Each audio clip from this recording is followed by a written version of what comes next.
So, now that the convention is over, we can get back to business, and I'll hopefully be making these videos a little bit more on the regular side. So these are the 4 books that we have up.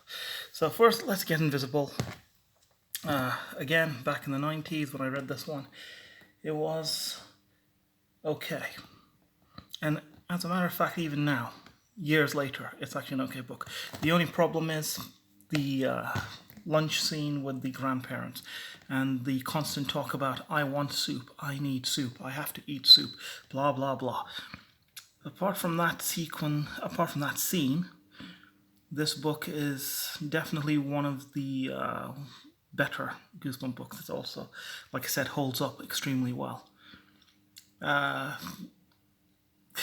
Honestly, I didn't think about this the first time around when I read it, but now that I've actually had a chance to reacquaint myself with this book, I am sort of wondering exactly how does the mirror work? The mirror that turns the kids invisible, and where does it actually come from? Those details officially went over my head the first time around when I read it. I just enjoyed it, the story for what it is. So I didn't exactly bother to look at it from a storytelling perspective. So those 2 questions are lingering in my mind. But beyond that, if anyone said, "Oh, how's this book? Is Let's Get Invisible good for people to read?" I'd say, yeah. Would it make an entertaining movie though? No, not so much. Now, you notice that I didn't exactly do a full-on review of the book because I'm not going to do that since everybody else on here has probably already beat me to the punch. Instead, I'm just going to give my observation as to whether or not these books still hold up after being released in the 90s, since that's when I first crossed paths with the Goosebumps series. So let's move on to The Ghost Next Door. This is by far the most surprising book. And the reason being is because when I read this originally, I believe this was number 10 in the British numbering system of the series. When I first read this book, I dismissed it outright. I thought it was a crap story, crap characters, crap everything. But upon rereading the story now, years later, I realized that actually The Ghost Next Door is probably one of the better novels within the Goosebumps series. And honestly, I think this one would make a fantastic Halloween horror movie or a really cool, creepy ghost story. It's got plenty of atmosphere thrown in there. And yes, obviously, you can pretty much more or less tell what the twist of this book is, but it's still an enjoyable ride in terms of getting from the beginning all the way to the end.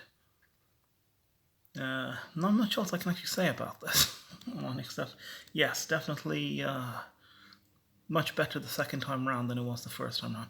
But this is not the first time it's happened to me. This also happened with The Lost Boys and Near Dark. Back in the day, I was heavily into vampire movies, and I wrote both of those films off. It was only until later on in life when I was at college that I reacquainted myself with those 2 films and realised, actually, no, they're some of the best vampire movies ever made. So that means we move on to the Werewolf Fever Swamp.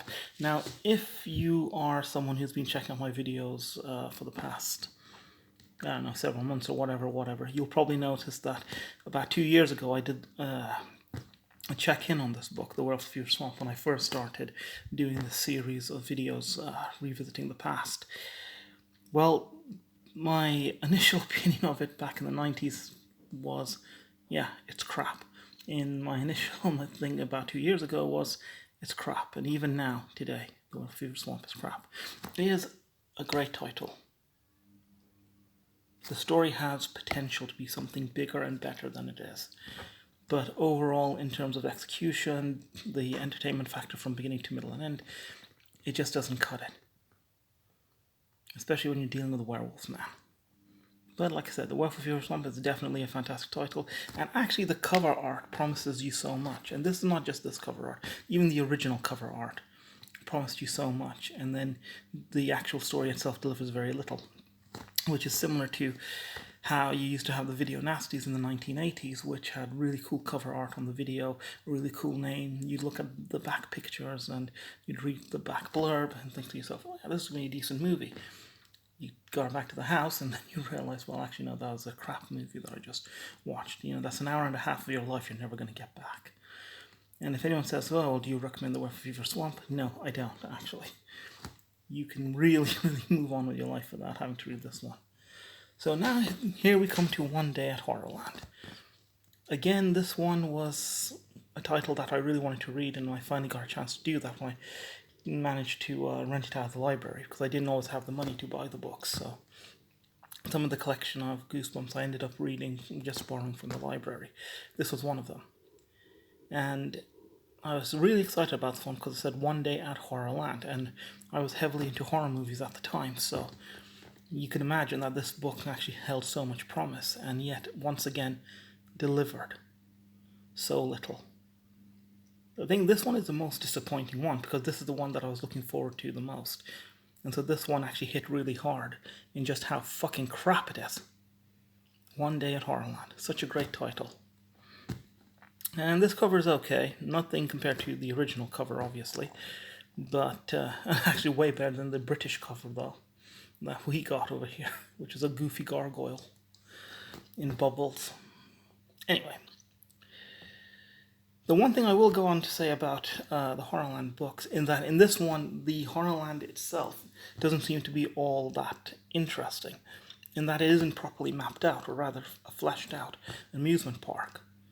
So I'm going to take a wild guess and say that that might possibly be either due to the fact that Arlstein didn't see any point in going into the details, or this park was just specifically designed to be to feed into what the final twist of the story actually is, and so it was never meant to be a proper amusement park in any way, shape, or form.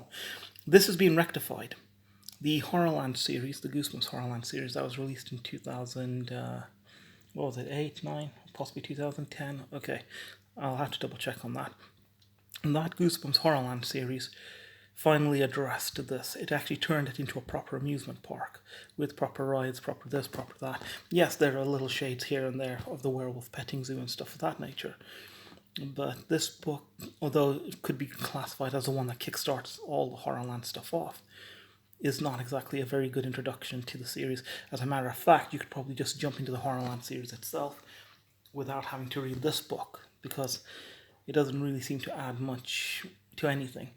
That being said, I have not read the Return to Horrorland book that was part of the Goosebumps 2000 series, so there's a very good possibility that this situation might have been improved in that particular book. But if anyone says, oh, do you recommend this one? I'd probably say, nah, just stick with the actual official Horrorland series itself. You'll have way much more fun with that than you would with this one. But again, like I said, so much potential, and yet nothing. But definitely, if you get a chance, you should check out The Ghost Next Door. And if you got some free time, you can't go wrong with Let's Get Invisible.